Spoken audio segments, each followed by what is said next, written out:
Hi Parasakthi teams, எப்படி இருக்கீங்க? நல்லா இருக்கீங்களா? உங்கள்கிட்ட தான் கொஞ்சம் பேசலான்னு வந்திருக்கேன்.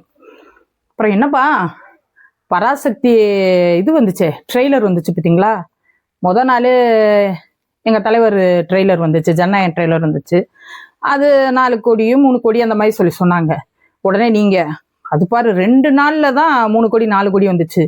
எங்கது ட்ரெய்லர் வந்து பராசக்தி ட்ரெய்லர் இன்னைக்கு விட்டுருக்கோம், ஒரு நாளைக்குள்ளேயே 5 கோடியை தாண்டி விட்டது. ஜனநாயகனை பீட் பண்ணி விட்டது.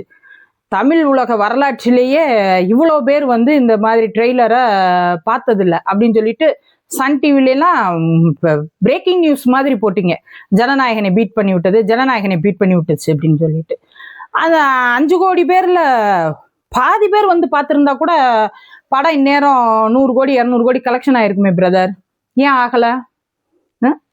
அதுல இருந்தே தெரியுது, நீங்க பெய்ட் ரிவ்யூ கொடுத்து ரிவ்யூ ஏற்றி அந்த பார்த்ததை கூட வர்ற மாதிரி காமிச்சிருக்கீங்க. அப்பையும் சொன்னாங்க, அதே பூரா பார்த்தேன், ஒருத்தன் கூட லைக்கோ ஷேரோ ஒண்ணுமே பண்ணல, இதுவே பித்தலாட்டம் அப்படின்னு சொல்லிட்டு அப்பயே உங்க தில்லாலங்கடி வேலையெல்லாம் வெளியே காமிச்சு கொடுத்துட்டாங்க எல்லா மக்களும்.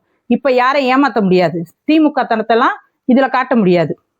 குடும்பஸ்தன் படத்துல மணிகண்டன் வந்து இந்த சேவல் வாங்க போறப்ப அந்த சேவை சண்டை நடக்கிற இடத்துல போறப்ப போலீஸ் வந்துருச்சுன்னு எல்லாம் திடு ஓடுவாங்க. ஓடுறப்ப அந்த சேவலுக்கு இறந்து போயிடும். அப்ப அவர் அந்த சேவல் சண்டை நடத்துறவரை பத்தி கேட்பாரு, முருகேசனே என்ன சில்வர் ஜூப்ளின்னு சொன்ன அப்படின்னு சொன்ன உடனே அந்த சேவல் சண்டை நடத்துறவர் சொல்லுவாரு, நொட்டிட்டு போயிருச்சு தம்பி அப்படின்னு சொல்லிட்டு.